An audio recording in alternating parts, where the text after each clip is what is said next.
So, muli-muli po, kami po nagbabalik. Ako po si Takero at kasama ko po si Respico. Magandang gabi. Merry Christmas po ulit. Merry Christmas taon-taon. So ngayon, ito yung follow-up ng video namin. Ginawa namin. Siguro last na to. Sa ngayon? Tingin mo? Hindi, ngayong araw. Oo. Siguro naman, no? Oo. Ayun. Kasi last parang ibang dating sa akin. Hindi. Doing last ngayong araw. Oo. So, unang topic natin, recipe. Buti naging A, no? Raspa. Raspa. Ano yung raspa? Yung kapag nakunan yung babae, nilinisin yung looban ng doktor. Raspa yun. kasi kapag hindi nilinis yun, mabaho. Hindi ba na kailangan sabihin? Ito. Kamakailan lang may nabasa tayo dito sa Yahoo. Ano bang date ito? Wala nabanggit ito. Kulang date ito eh. Anyway, ang title, Pinoy's among world's most positive people. Pinaka-positibong mga tao. At magandang positibong mag-isip. Positive pa na sa buhay. Yun. Mag-isip. Parehas lang din. Pinoy's may not be the richest based on traditional economic indicators, but they didn't have to be rich or to be counted among the world's most positive people. Results from new poll showed the Philippines ranked 7th, among 148 countries in terms of highest positive emotions worldwide in a list put out by US pollster Gallup. Ayun. Pero nakalagay dyan kung ano yung number 1, number 2, hindi naman. Teka, parang nabanggit dito eh. Pero ano yung pinaka-positive? Kasi pwede mga Latin Americans, Panama, Paraguay, shared the top spot with 85% respondents admitting feeling positive emotions. They were followed by... So, parang yung suma doon, alas yung top 10, alas lahat doon may hirap na bansa. Tignan mo, ito yung iba, El Salvador, Venezuela, third world country. May Thailand naman. Third world pa naman Thailand Hindi, third world din, di ba? Teka, tapos Ecuador, Costa Rica. Third world nga. Alam mo naman kasi yung pag-iisip ng mga Pinoy, pagdaling mo kontento. Diba? Hindi kasi yung punto ko doon kung bakit ito ko kasi tinanong. Kasi mali mo naman yung Japan, kaya yung US, positive thinker din. So, may magko-conflict. Maaari. Di ba? Kasi tulad nga yung mga sinabi mong bansa, for third world country. So, same problem na nangyayari sa Pilipino. Ang gusto kong Hindi naman masama na maging positive thinker. Kasi hindi naman masama. Pero kung gagamitin mo yun bilang defense mo, sa lahat ng nangyayari sa'yo, sa lahat ng pangat na nangyayari sa'yo, always think positive nga daw. May mali na doon. Parang, itong pag-iisip na yan na always think positive, parang tingin ko ginagawang oportunidad yan ng mga nasa kapangyarihan eh. Parang kahit ano pang problema yung harapin dyan, always think positive. Huwag kayo magpala, nandyan ang gobyerno.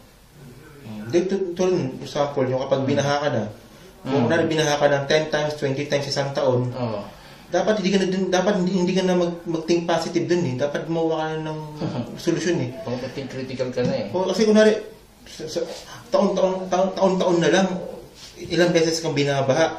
Tapos kapag dumating yung relief goods, thank you kasi may relief goods. Think positive. Thank you. Salamat tayo kay Lord kasi buhay pa tayo. Think positive. Samantala, pwede mo nang solusyonan yun eh. Oo. Correct, di ba? Pwede natin i-asal yung solusyon sa mga problema natin sa iisang institusyon lang eh. Well, as alam naman natin, kaya natin solusyonan. Pero parang, minsan itong, konsepto ng think positive. Hindi naman ako against na, may free will naman tayong, kung anong, sa maging positibong pananaw ng tao eh. Pero minsan lang kapag, yung obvious ng, parang, yung problema eh, parang think positive, parang ginagamit na parang depensa na lang. Defense mechanism na lang. Defense mechanism na lang nila para maging fulfill na lang yung pakiramdam nila kahit paano. Di ba? Naalala mo yung sinabi ni Lauren Legarda? Ano sinabi niya? Alam mo yun, yung panukalang patas niya na tinan na lang kung na naghihirap yung isang tao, kung gaano siya kasaya. Oo. Di ba mas nabasa mo yun eh. Kasi hindi naman ako nagbabasa kasi sa'yo ko lang din naman nakukuha eh. Binabatuhan mo lang naman ako ng link eh. Hanapin natin. Hindi, sumo mo na lang kasi oras eh. Basta yung sabi ni Laura Ligarda, palitan lang natin yung SWS, parang gano'n di ba, na hindi na sa income ng tao natin ibabase kung naghihirap yung tao, kunwari, kung gano'n na lang sila kasaya. O so, gano'n pala yung mangyayari, di wala na pala mahirap sa Pilipinas pag ginawa nila yun. Wala na. Kasi, diba? Kasi mga Pilipino naman eh. Tatanong ka na, masaya ka ba? Okay, diba? Mababa ng Pilipinas. Gano'n na yun. Tapos na yun. Kahit yung mga walang bahay, masaya ka ba? Tapos. Diba? Wala nang makain, wala nang trabaho. Hoy, anong kalagayan mo sa buhay? Wala akong trabaho eh. Masaya ka ba? Oo. Anong kalagayan mo sa buhay? Wala akong trabaho, tapos kantot ako ng kantot, 12 yung anak ko. Wala akong trabaho, pati yung asawa ko. Tatamo is na kinakantot ko, pasaya ako. Gusto mo kumain? parang may problema kaya yata sa... Lagi ko toothbrush at baho na lumayo sa bunga nga. Kaya ko naman medyo parati, no? Ba't kaya pag ganito ako? Ito na lang. Siguro yung lumalabas sa bunga nga ako. Hindi mo siguro kaya. Hindi ko na kaya, pare. Hindi ko na kaya. Tiisin ko na lang. Tiisin ko na lang. Next topic na lang. Next topic. This is a good one, I think. Bago tayo mag-year-ender tayo pero next season ito medyo contradicting to eh. Fewer Pinoys expect lives to improve SWSA. Tapos ang umpisa, fewer Pinoys, ang mas konting Pilipino, think their lives will get better over the next 12 months, even as more expect the economy to improve. In the same period, a new social weather stations survey showed. So parang kanina, think positive, pero ngayon, ito na, mas konti na may mga Pilipinong naniniwala na ang gaganda pa yung nakalilang sa... Kanina sa pamumuno ni Abnoy Noy? Alam mo yung Abnoy Noy, sabi, na-expect nila na gaganda yung Pilipinas sa pamumuno ni Abnoy Noy? Ay, naku po. Plug ko lang si naalala ko yung post ni Sigman of Asia. Si Clockworks. Yes. Si Clockworks, sabi niya. Si Cory daw tsaka si Cardinal, sila nakakantutan daw sa impyerno. Oh my gosh! Hindi ko natapos sila sabi mo. Hindi sinabi siya. Oo nga. Nung nabasa ko yung tawa ko ng tao. Sa iyo ka narinig yun eh. Tawa ng tao nung nabasa ko yun. Hindi, si Cory daw tsaka si Lopez ata. Si Manalo. Hindi, si Lopez ata, Lopez. Sino Lopez? Yung tatay na Lopez. Baka Manalo. Lopez, yung may-ari ABCBN, yung pinakatatay, yung matay? Si... Hindi ko alam eh, basta yung... Basta-basahin yung sa, the Philippine Sigman of Asia. Alam ko siya eh. Yung mga masasamang tao. Hindi, si Philippine Sigman of Asia, alam ko minsan medyo OA, tsaka minsan medyo sablay, pero maganda siya basahin kasi as of informative tsaka entertainment. Kumbaga, itapon mo yung basura kung i-absorb mo yung maganda. Kasi minsan kasi basura, hindi kasi dito eh. Parang ako din. Ito na eh, balik tayo sa issue. Tinamnan na yung kalagayan sa Pilipinas. Hindi natin kailangan ng survey, tayo na mismo may mga contact tayo sa mga kaibigan natin, mga kilala natin sa Pilipinas na ang hirap maghanap ng trabaho. May trabaho man, contractual pa. Hindi ko naman pumapag sila sa contractual. Oo, sige. Tapos, nakakapagtapos sila ng kolehiyo, pero yung natapos nila, hindi na nagamit. Ano ba tawag doon? Yung underemployment. Underemployment pa, underpaid pa yung mga tao doon.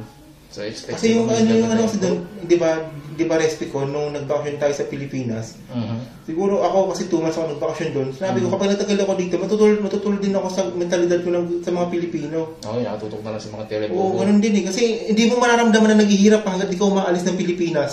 Hindi mo makita na yung pagkakaiba ng Pilipinas na mga Pinoy. Pero tanong din doon, yung nga lang, pag yung ibang OFW, pag pumunta sa abroad, ganun pa din eh. Dala pa rin yung bulok Ganun pa rin yung mentalidad nila. Bulok na mentalidad nila na ganun pa din na proud to be Pinoy. Sinasabi nila, magaling ang Pinoy. Masipag. Sinasabi nila na kailangan ko uminom kasi dahil na homesick ako. Alam mo mas maganda, yung pananginom mo, ipunin mo, kung na-homesick ka, di umuwi ka. Di ba? Yan, Ako hindi ako umiinom, pero pag libre umiinom ako. Oo, hindi mo gastos eh. Hindi mo gastos eh. Lalo na pag masarap ang pulutan. Diba? Di makakatanggi yun. Pero, yun na nga, do you expect everything will be better in Philippines for the next years? Sa akin hindi eh. Hanggat yung mga Pilipino ganun pa din. Hanggat nandiyan pa rin yung mentalidad na nasa gobyerno ang solusyon sa lahat ng problema natin. Hindi. Alam mo kung yung nagustuhan ko kaya gusto ko anti-Pinoy. Kasi naniniwala, kasi anti-Pinoy.com kasi naniniwala sila na hindi corruption yung problema ng Pilipinas eh. Kundi talaga yung mga Pilipino na mabago mag-isip, yung mahilig sa party, na hindi inisip yung kinabukasan, ayun yung talaga kasi totoo naman, yun naman talaga yung pinaka-problema ng Pilipinas. Pinoy average thinkers. Yan, ganyan. Yung parang kung ano yung... Kasi tama naman Wala na yung pagiging mapagmasid, mapanuri sa mga Noong una paligid. Noong una naman talaga, siguro naman tayo, gano'n na tayo mag-isip, pero akala natin tayo na yung nag-iisip ng gano'n. Oo nga. Tapos nung dumating nalaman natin yung mga ganyan sa Facebook na marami hindi natin malalaman yan kung hindi tayo nakalis ng Pilipinas. Although may ibang tao sa Pilipinas na... Basta yung Pilipinas, bulok, pangit, balasubas, hindi. basura, nakalubog sa ebak. Tandaan yun, para sa mga Pinoy yun. Para dyan sa mga proud to be Pinoy. Basta yung Pilipinas, bulok. Tingnan nyo lang. Kahit saglit lang, maging pagmasid kayo sa paligid nyo. Hindi, minsan kasi... Masabi nyo bang proud to be Pinoy kung hindi nakikita nyo? Respect ko kasi, dinadaan nila yung sarili nila. Dapat muna tanggapin muna na talaga nila katotohanan. Na talaga yung Pilipinas talaga pangit. Kailangan muna nating ma-realize na merong mali.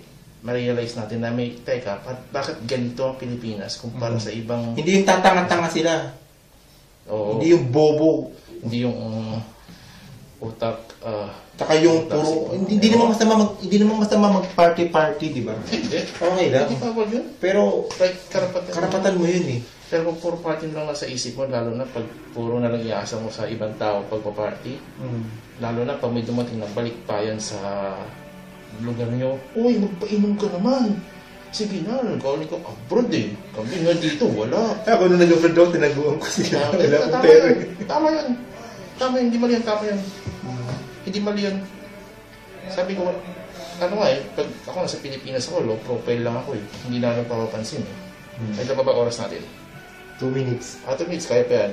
Ayun, nagulat lang ako eh. Kanina, positive thinker ng mga Pinoy.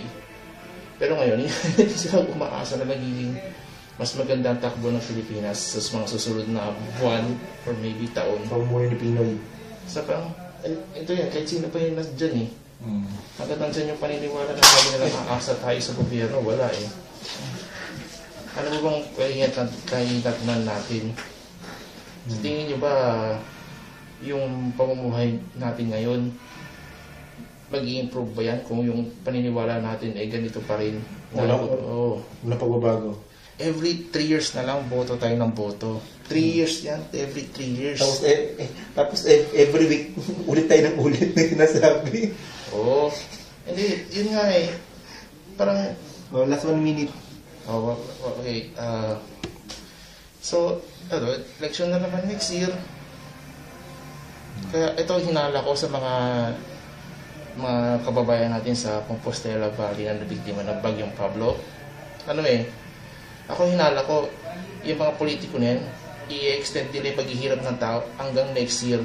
Papaabutin nila ang campaign period dyan pag i-exploit ang paghihirap ng mga tao para sabihin nila, mabait kami, nagbigay kami ng relief goods. Iboto nyo kami. Diba? Okay na. Tara. 20 seconds. Okay. Please subscribe to Respico and check out my channel. Our channels. Yes. and Facebook. I encourage you to read articles, news. Okay, bye-bye na. Oras, sige na. Okay, bye-bye.